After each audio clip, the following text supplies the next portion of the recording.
Vraiment très intéressant ce livre. Zedmas, le pauvre Zéanol, est arrivé à destination. Mais laissons au grand écran. Allons patron, ça aurait pu être pire, on aurait pu atterrir dans un endroit bien plus glauque que le monastère de Garrett Mas. Je me rappelle de notre séjour dans le monde de Hunter x Hunter. Il faudrait être complètement taré pour pouvoir y vivre, et encore plus taré pour vouloir y vivre des aventures. Je me fiche de savoir où on a atterri, de me repartir tout de suite. Ça va être un peu compliqué, les couloirs des ténèbres ne marchent pas dans un monde qui n'appartient pas à Mr. Mouse. Quant à la bastille de transport dimensionnel, il regrette de vous informer qu'elle... On ne peut pas leur répondre. On a le son hélimasque dans un seul sens. Oui, bon, ça va, j'ai besoin de me calmer les nerfs. Allez, en route pour les enfers, qui sont fort lointains. N'en rajoute pas, toi. Franchement que j'avais ma suite sur moi. Qu'est-ce que j'ai installé comme jeu déjà? Et moi, je vais devoir prendre les choses en main. Donc aujourd'hui, on va critiquer un épisode d'Amphibia centré sur un personnage qui est passé assez souvent en arrière-plan et qui aurait déjà dû être mort au moins 2 fois. Je parle bien entendu de Wall-E. L'épisode démarre donc sur une leçon sur les baies. Souvenez-vous bien, rouge et vert, c'est alimentaire. Bleu et rubis, c'en est fini. Et si on demande trop, on explose. De son côté, Anne regarde les champignons quand on aperçoit une silhouette. Oh. Hein? Qu'est-ce que c'est? Ah, oh. Wow!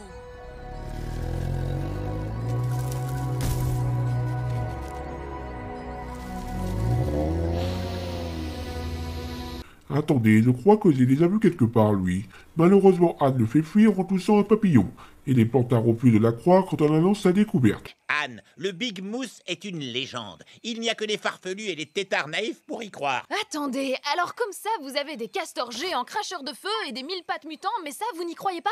C'est ça. Nous, on croit ce qu'on voit. Dans ton monde, il y a peut-être des espèces de machines volantes et des boîtes magiques de stockage. Mais ici, il n'y a rien de ces trucs bizarres. Notre village est on ne peut plus normal. Pourquoi j'ai une soudaine envie de vous étrangler? En attendant que cette envie me passe, Anne essaie de convaincre les plantards pour cette histoire de Bigfoot. Mais rien à faire, ils ne veulent pas l'écouter, contrairement à Wall-E. Alors, comme ça, toi aussi, t'as vu le Big Mousse, hein? Je l'ai croisé une fois dans les landes lointaines, là où il habite et se nourrit de brume. Il était couvert de mousse. Il s'est approché et m'a arraché la main. Tu as encore tes 2 mains. Oh, main gauche, quand es-tu revenu? Pas étonnant que tout le village se pisse de lui. Arrêtez! C'est vrai que ça a l'air fou quand il le raconte, mais je sais ce que j'ai vu. Ok, si tu le dis. Anne n'a qu'une chaussure. Oh, j'ai compris. Comme Wall-E n'a qu'un œil. T'es la meilleure sœurette. Il y a vraiment quelqu'un dans l'équipe de production d'Amphibia qui s'est dit que les spectateurs allaient trouver ce passage drôle. Bref, pendant que les plantards continuent à se foutre de la gueule de Anne, celle-ci a du mal à s'endormir et décide donc de kidnapper Wall-E pour qu'il l'emmène à l'endroit où vit ce Bigfoot, afin qu'elle prenne une photo pour prouver qu'elle n'est pas bizarre comme lui. Ok. Allez, les gens viennent tout juste d'arrêter de me traiter de monstre. Je peux pas devenir l'idiote du village. J'ai dit ok. Oh, merci.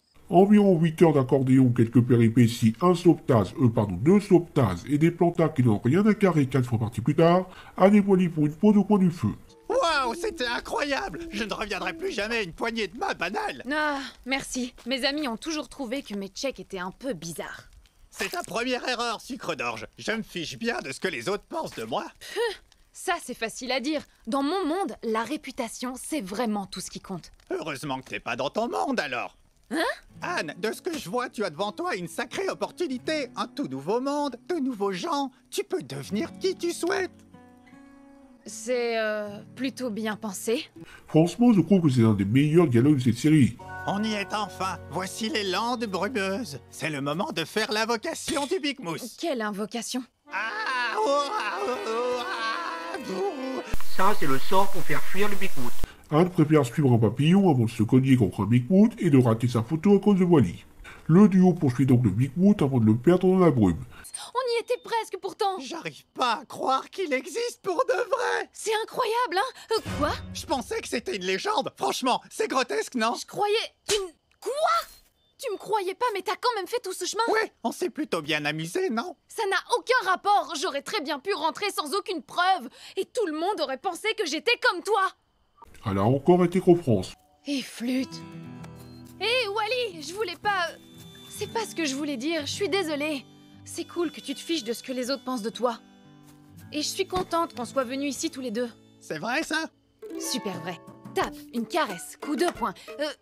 Ouais, comme ça. Non, peut-être qu'en c'était un flûte, je truc dans croyais le avoir genre, suivi non pourtant. Allons prendre ce Big Mousse en photo, toi et moi. Regarde! Oh, il est là-bas! Vite, on y va! C'est donc reparti pour un tour, et cette fois il va falloir escalader une falaise. Et ça se voit que Anne s'en tire largement mieux que Wally, ce qui va la pousser à choisir entre prendre une photo ou sauver Wally d'une chute fatale. Bien entendu, Anne choisit de sauver Wally, et en contrepartie, Il est plus là. Il n'a pas laissé de traces! T'as perdu ton unique chance d'avoir une preuve! Tout ça par ma faute! Tout le monde va penser que t'es aussi folle dingue que moi! Tu sais quoi? Je m'en fiche. Quoi? Vraiment? C'est un sacré revirement? Nous, on sait que c'est vrai. Un très bon ami m'a dit une fois qu'il ne fallait pas se focaliser sur ce que les autres pensaient de nous. C'est pas mal ça! Je pourrais l'emprunter à ton ami? Mais ça vient de toi.